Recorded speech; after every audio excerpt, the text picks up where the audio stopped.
अगदी जलद व अचूक बातम्यांसाठी पाहत रहा महामीडिया 24 सदैव तत्पर। राधानगरी धरण पाणलोट क्षेत्रात होत असलेल्या दमदार पावसामुळे धरणाच्या पाणीसाठ्यात मोठी वाढ झाली आहे।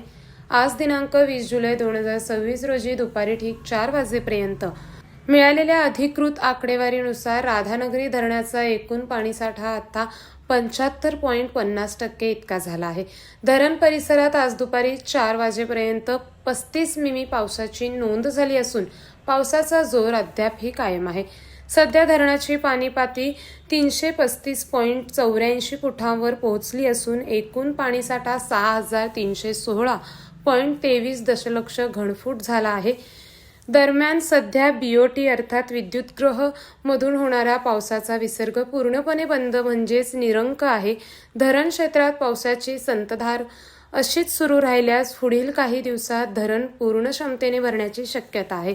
धरणाचा पाणीसाठा 75% पुढे गेल्याने प्रशासन संपूर्ण परिस्थितीवर बारीक लक्ष ठेवून आहे।